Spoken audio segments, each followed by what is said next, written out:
Hey everybody, Andy here. It's mid-August and yeah, we are already talking about some snow falling in some of the mountains of the central and northern Rockies. Pretty interesting setup that we have going on with a slightly stronger than normal storm for this time of the year. But overall, not too abnormal to see snow falling in August in some of the higher terrain of the Rockies. Let's go ahead and jump right in and talk about what we're seeing. Here's a look at Jackson Hole, Wyoming. Jackson Hole is one of those areas that could be seeing at least a cold rain in the next about 36 to 48 hours, and some of the higher peaks around Jackson Hole definitely likely to see maybe a dusting to maybe 4 to 6 inches of snow in some areas. So we'll have to watch this pretty closely. Here's a look at the satellite and radar as of Wednesday afternoon. So a lot going on here to digest. We have this big trough that's sitting kind of right over the Pacific Northwest. That is bringing some northerly winds down into Northern California, helping to push some of that smoke away from the mountainous areas that have really been impacted pretty hard by the smoke. So some slightly good news there. You can see that some of that smoke is really getting picked up and thrown around into areas of northeastern Nevada and the central areas of Idaho. But for the most part, what we're looking at here is a big trough that's bringing in some great moisture here from the Pacific Ocean and the Bay of California. So all of this going together is actually making for quite an interesting setup, because what we have to work with is a pretty strong area of low pressure. That's what this is right here. So focus on this area of low pressure. That is going to be what we're tracking over the next couple of days. As we head into about Thursday afternoon, the system is sitting right over southwest Wyoming, still picking up maybe just a little bit of moisture in those higher levels, and kind of depositing all of that into Colorado, also bringing a little bit more of that into the areas like the Medicine Bow Range in Wyoming, the Uintas in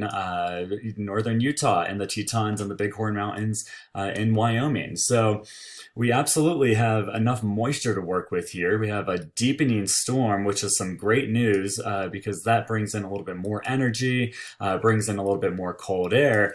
And speaking of cold air, look at some of these temperatures. This is sitting about 10,000 feet. So this is way up high, but at some of those mountain peaks, we're sitting about freezing, or maybe about 30, 31 degrees. And now this little blob of cold air, if you will, is actually going to begin to move its way south like it just did. And by Thursday afternoon, this is actually going to be sitting right over the Wasatch and Uintas of Utah. So that means areas above 10,000 feet are going to be at or below freezing. And then we kind of watch a little bit more of that cool air by Friday morning pool into Colorado. It's not going to be as cold in Colorado, but temperatures are definitely going to be marginal right around that freezing mark. And same story here up in the Tetons and the Bighorn Mountains of Wyoming. All the while, we're still getting a pretty decent amount of moisture being infected in from the system. Talking about those temperatures just a little bit more, as we head into Wednesday afternoon, temperatures are running about 15 to 25 degrees below normal here in northern Utah and Wyoming and areas of Montana.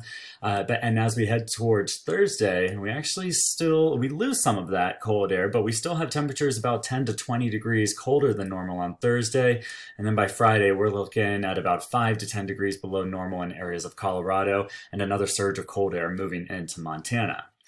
What all of this means is that we are going to be tracking the snow, and it is going to be differing levels depending on where you're at. So once we pull this model out a little bit far enough, which is going to be into tomorrow morning, notice around the Wasatch and Uinta Mountains, mainly the Uinta Mountains, we start to see a little bit of snow starting to show up.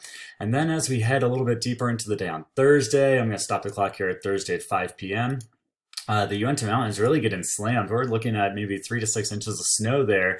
And some of those mountains right around the Bighorn Mountains in Wyoming also going to be seeing a little bit of that snow move in by Thursday afternoon. We bring this further out into Friday morning, and this is when you can see the central mountains of Colorado, maybe some of those San Juan Mountains around Silverton, and some of those mountains right around Steamboat in the Medicine Bow Range could see maybe a dusting to about an inch or two of snow.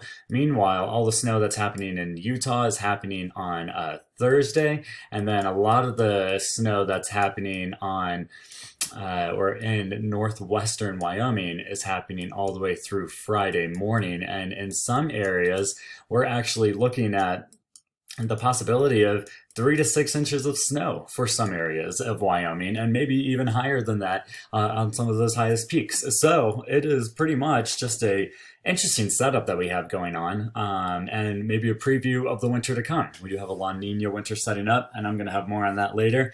But for right now, enjoy the pictures that will come of the first snow of the seasons for some of the central and northern Rockies.